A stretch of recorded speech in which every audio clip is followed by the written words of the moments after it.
Good evening and welcome back to Mystic Matters. We are the Greater Mystic Chamber of Commerce. Good evening. Back with me again, Hannah Stewart. Once more. Once more, pinch hitting for Tricia Walsh, the president of the Chamber of Commerce. So welcome back, Hannah. Thank you very much for having me. Well, you know, you've pinch hit before. I have. Okay, yes, so and now I enjoy think it every time. you Yeah, enjoy it every never gets time. old. It never.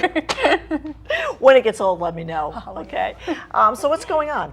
We have a lot going on. So we just finished our big summer over at the Greater Mystic Chamber of Commerce with the Mystic Outdoor Art Festival. Yes. That was a great weekend. Great event. The weather was incredible. We couldn't have asked for anything better. You know, it's really funny because everybody, when we mention the Mystic Outdoor Art Festival, they always say, well, it's going to rain, okay, or it's going to be too hot. Yes. And I think this year we really hit it, Oh, or it I was guess the weather perfect. really hit it, and it was Yeah. fantastic. We're for very lucky. The artists, the residents, the volunteers, and the staff, and, Yes. and all those visitors, and of course the sponsors. We thank you very much. Absolutely. And so coming up, we've been working with the Groton Business Association, which is an association of our chamber. Right. And they have the Groton Fall Festival coming up on Saturday, October 11th at Pequannock Plains Park in Groton. So big event, very Yes. family oriented and fun filled, so check it out. And of course, I've mentioned this before. They always hit it right on the yeah. weather. And you know, that event really, you know, years and years ago was started. Leanne Obrey had had this dream of, you know, having something in Groton, which is very much a part of our area. So I just want to shout out to Leanne too, because she was really one of the founders of this event, and it's just turned into a huge and an exciting event for Groton and all of us. So thank you, Leanne. Just wanted to, just in case I run into her at a car wash or something. But one of our great time with our show this evening, and we're going to welcome back Sue Corrice, and well, we have a new addition to the Riverfront Children's Center, and we want to welcome Lori Costantino. Thank you. Okay. Thank you. Development Coordinator. Development coordinator. For the Riverfront Children's Center. So welcome to the show. Thank you so much. Thank you for the honor. So we want to start out, I guess, with Lori, that now that you're here, so we're going to put the pressure a little bit on you. How long have you been with the No pressure. the center? You said that as soon as I came here. No pressure. How long have you been with the center? Well, it hasn't even been a month yet. Okay. So we have a lot going on, Yeah. as you know. And I would like to refer to my colleague who has been there for 18 years. Sue She Corrice, just welcome. celebrated an anniversary this celebrated it, past month. So Sue, why don't you kind of give us a history of the center, the mission, and give us the sort of the background, Sure. and then we'll move into what's going forward, and Lori. Absolutely. Well, Riverfront Children's Center was originally a YWCA program in Groton. That was just over 30 years ago, so we're just over 30 years old now. And in 1996, it became Riverfront Children's Center and just incorporated to care for children and educate children in the southeastern Connecticut area, especially Groton and New London, families that are working and living in those two areas because it's so close by. The center started out with 27 children, preschool children. There's now 106 children. Wow. I know, and starting in this month, we just opened a brand new expansion to our program that raised our licensing up to 123 children. That's great. Which is quite large for this area, as you know, and it was very needed. The child care waiting lists are so long for families that are working, and we really felt very, very much that we needed to try to help meet some of that need with this new classroom space.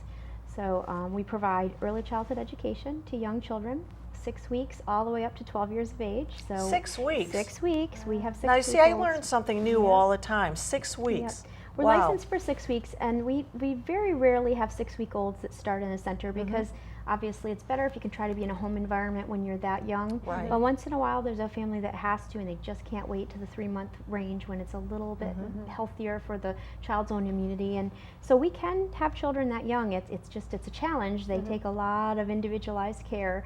And you really have to do that with any child, but a 6-week-old is so small and tiny. You really have to care for them in a way that's a little different. But again, we have children 6 weeks all the way up to 12 years.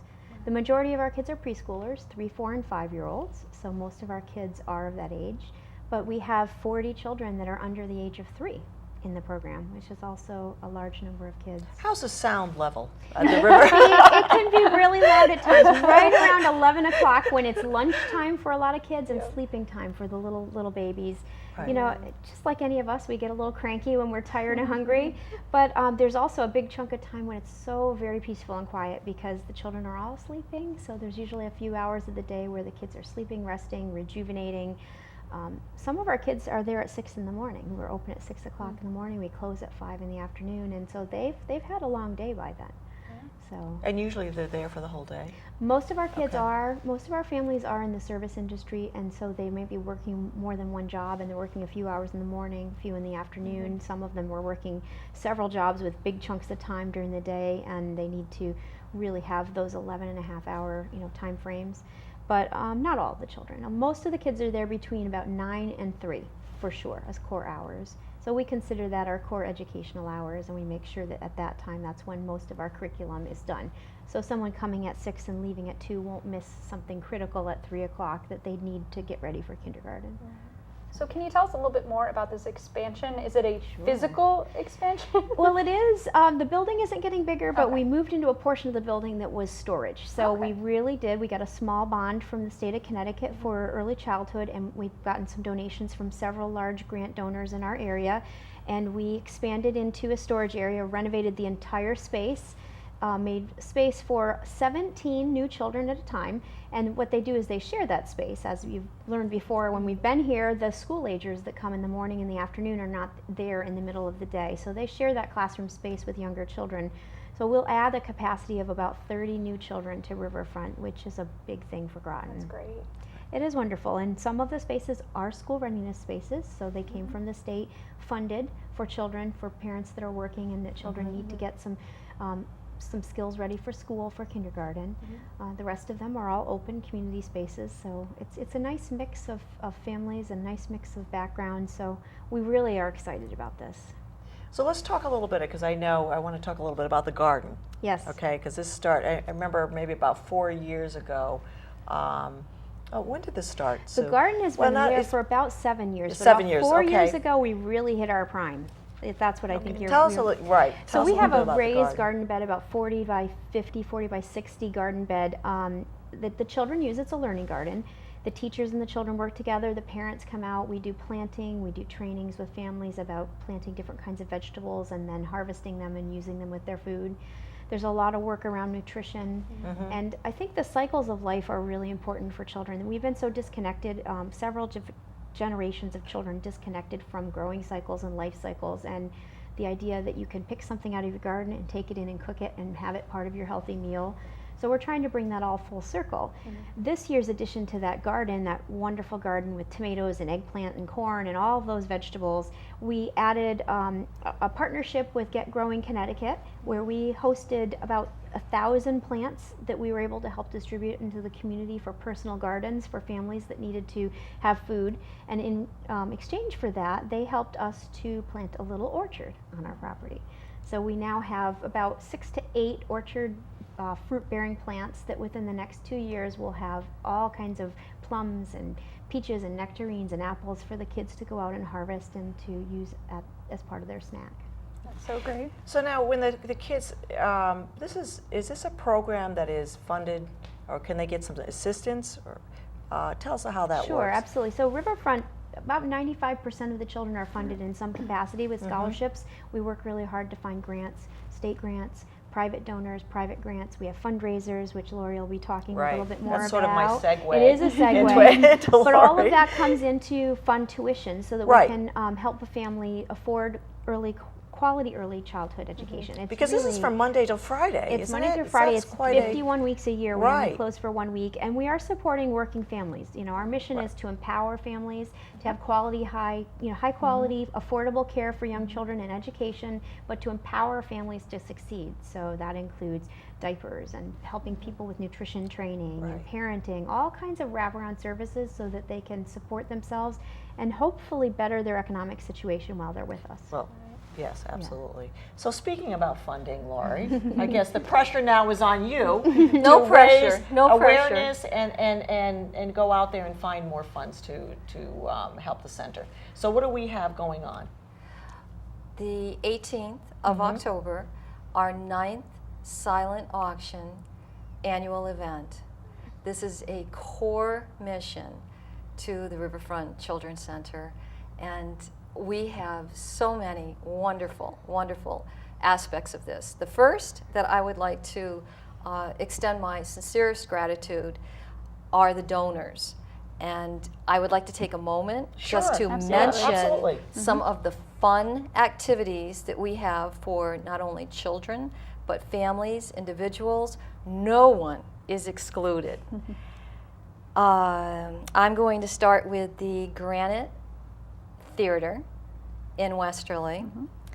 We have the Essex Steam Train in Riverboat, Connecticut Beardsley Zoo. That is It's a nice one. I am pronouncing that yes, correct. Yes, that's right. My children love the that too. Children's Museum of Southeastern Connecticut, New England Air Museum, Branford Renaissance Portrait. We have America's Cup Hall of Fame, Hillstead Museum, Kids City Children's Museum, Wadsworth Atheneum Museum of Art, Matatuck Museum, and VIP passes to the hands-on marine science program for ocean projectology. Okay, so these are donors for the Event. silent These are auction. just Okay. some Of that the have donors. already Okay. come in. Okay. There are many more that we still haven't heard from. A lot of the artists. Susan, how many artists did we actually I have? think we've had up About- to 30 different artists that have been highlighted from year to year, that some of them local, some of them not, that have just been following us for a while. So good selection of different kinds of art. So it's not just one niche of art that's No. there if you have a Quilts. particular interest. Quilts, Okay. So from furniture. the silent auction, Lori, this will go to the general fund for the center? Directly, Directly, all okay. proceeds. All So it's not proceeds. one It's all thing going that... to tuition. Well, it's all going to go to tuition, and Okay. I think that's the most important thing we can raise Right. money for, because it Right. runs everything. Right. So everything that comes in will go to tuition, Okay. which is great. Now, do you have the auction set up already? I know it's a little bit early, but is there going to be music? and- Absolutely. okay. This is a savory musical affair. Savory musical affair. Wow. It sounds I delightful. know. It's going to be good. Wow. Part of the other wonderful aspect that I mentioned, besides the artists, the donors, the sponsors, are our talented community restaurants. Our local area restaurants, I believe at least 20. I can't say enough about the food in this area. Don't you agree? Oh, I always, well, when it comes to food, Yes. yes, I think we were talking about a customer had come in that wasn't from the area or left the area for about 20 years, and she said, if you don't have a very good restaurant in this area, you can't compete. And so I said, well, I think we have, some of the best many. We have a lot in of this them. area. So I'm going to see you and Hannah at the event, Well, when October is it? When 18th, is it? 5:30 Where is it at? to 7:30 at no other Shenecosset Yacht Club. Really easy to We've been find. there for 9 years or 3 years. We've actually been there for 3 years. We had to change venue because we were getting larger. It's been growing. So it started out at what at the venue? Mystic Arts Center. Yeah, here in that's- Mystic, I which remember was that, yeah. Wonderful, but we sort of outgrew the space and needed more space. And so Shenecosset Yacht Club is fitting us nicely, at least for the current time. We may have to get bigger at some point and go bigger as the years go. Yeah. It's a nice growing event. and This is a it's good support. collaborative community working effort that just embraces all aspects of our community, and the service that we provide at the Riverfront Children's Center continues to expand as the needs of families change. As you know, the stress and the pressures that we have in the 21st century are just incomprehensible. So Sue, have you seen some of the kids that have come back? Oh, yes. Yeah. That's so exciting. I actually started 18 years ago as a preschool teacher. Well, I was just saying, because okay. Yes. Sue's been there 18 years, she had to see basically from start you always Yeah. hear that 17 years or 18 years later, there's a payoff to society, Yes. to the community. Yeah. And I'm getting to live that, which is wonderful. I'm getting to see my preschool students who have graduated from college and have jobs. They're honor students. It's, you know, it's just wonderful. They are coming back. They are visiting. I won't list their names to embarrass them, but some of my favorite students that you weren't sure what was going to happen when they left preschool, and they're coming back. They're doing really well. And they are committed back to their own communities. I think that's an important thing that Riverfront brings to our community that sometimes it's easy to overlook. We so care for our families as if they're part of our family. They carry that tradition on, and then when they graduate and they get married, they continue those traditions in their own communities, whether it be in Boston or they move to California, wherever they might be. They're bringing that little piece of what it means to support others with them. And I think that's a legacy that we really should highlight a little more for Riverfront, because I think that is what the world needs more of these days, and I think it's nice that we can give that little bit back. So it's so nice to see them. They're a lot taller when they come, but I can still tell, I mean, when they walk through the door, if I see them at a store, I can still see that little 1-year-old, 2-year-old, 3-year-old. I can still see that child. It's really nice. It's a nice feeling. So Lori, do you have other events that are coming up or that you plan to put together? We do have other events, and I also needed to expound upon our philanthropic aspect with the scholarship and the legacy. There are many opportunities in the community for corporations, businesses, individuals to continue to help and support early childhood development, particularly brain development in these formative years. And other events that we are discussing, of course, in this position, there's new development, and that's part of why I'm so excited about this position. It's not in stone, so we can take it and take a look at what we've done that really works, and then kind of take a look at what we would like to respond a little bit more to the changing needs of the community and tweak it up, change it up, take it to the next level.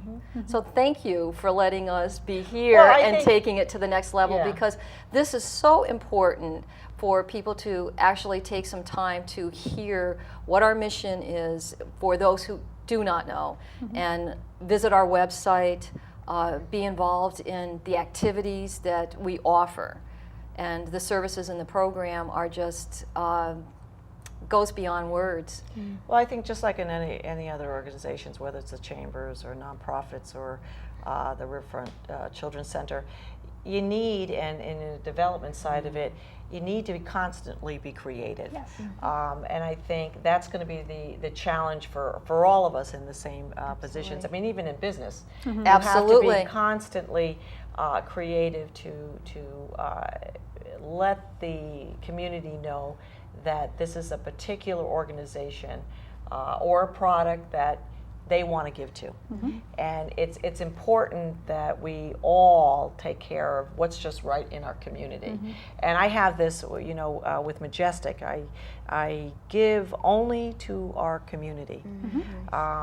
And when I say this community, builds stronger communities, and that's what it's all about. When we work together, we build stronger communities. And there are other national organizations, and there are even regional organizations. But I feel that if you give to the community at hand, then it grows into that regional, and then it grows into the national level. But and global. Absolutely. But it's certainly, when you talk about early childhood development, from what I understand, from 0 to 7, very key. That's And critical. It is absolutely critical. that It's I foundation. think it will just set the course. And I look at some of the children that I've mentored, you know, and you can tell that, you know, right about 5 and a half, I can tell if that young lady is going to go. And it's not or that young man. It's not surprising when years later you find them in really key positions. And when I mean key positions, whether it's a great mom, you know, whether it's a great lawyer, whether it's a great entrepreneur. I don't mean just key positions that they also will make a difference in the community. You can almost tell. For me, it's not surprising. I'm so glad you mentioned that, though, Suzette, because I think that's something that a lot of us can give in our communities and don't Sure. really realize how important it is. And there's some studies that I was looking at. It really only takes one person in a child's life, and it doesn't have to be make a the mom, difference. to make that difference. And if they make that connection, whether it be a coach, a business person that they just connect with, someone at their school, a parent, it doesn't matter who it is, but they have to have at least one. And I think if we realize that as a community and understand that all schools, elementary schools, high schools, middle schools, child care programs are looking for volunteers in different ways, that it would be a really nice thing to connect up in that way, because you will connect with someone, and that child may not know it then, and you may not know it then, but you Right. could totally change the course of their lifetime just with that short amount of time you spend with them. Well, they say, you know, I've always believed in this. You are a walking mentor every day. When you leave your house, you are a walking mentor, because someone will see you in a situation, whether it's checking out. And I always remember this from just a situation that happened years ago, when a young lady was just very impatient behind a person that had coupons, and there was a kid in the cart, and she had showed her true colors, you know, and I just thought of that young child looking at that woman and how she handled that particular situation. I think we need to remember we are walking mentors. And I remembered we lead it. by example. Absolutely, and I remembered it. And I always said to myself, Absolutely. never going to let anybody, especially a child, Yeah. see myself in a position Absolutely. like that. So you're right, and I can remember I had wonderful parents, and I can speak for Hannah too, because I know her mom very well. About that. And I can speak for myself. Absolutely. Yep. You have wonderful, wonderful parents, but there's always that one person or maybe two in your life that you can actually look back and say, Yep. wow, I remember what he or she did, and I remember how profound, just a little situation, now what that meant in my And Suzette, life. I have to say also that making the world a brighter place Oh, yes. is not just how much we have in our bank accounts, what car we drive, what clothes we wear. It's the difference at the end of the day that we've made in someone's life, particularly in a child's child, life, yeah. as we know is foundational to the well-being of a developing individual. Well, and I bring it back to the garden as well, because with what Sue was saying, we have gone to a generation of microwave it, open it up in a can, and I think for some of us that were around in the 50s and 60s, it wasn't available then, so it was the fresh vegetables, and it was, whatever. And I think that's becoming full circle. It is. So that these children learn that you can have a safe, nutritional, good healthy diet by growing it, Yes. understanding it.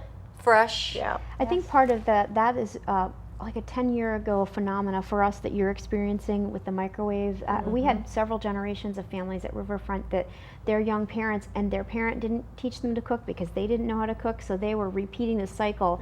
And with the garden, we've broken that cycle, and we've had trainings with people to talk about nutrition and help people learn what to do with this eggplant that they just picked. We'd hand somebody a fruit or vegetable, and they would not know what to do with it 10 years ago. That's Now they know what to do, and then we can give them different kinds of recipes. So it breaks those cycles. These children will not repeat that cycle. And there's that's no good. excuse for not knowing how to cook, because raw eating and nutritional benefits are so valuable. You don't even need a recipe to take what's in your hand as fresh fruits and vegetables. It doesn't have to be cooked. You don't have to overcook it and eliminate all the elemental nutritional aspects. That's a learned thing. It was the fear of the No, unknown. Yeah. it's not Yeah. really a learned thing. It's an informational piece Yes. that has unfortunately not been properly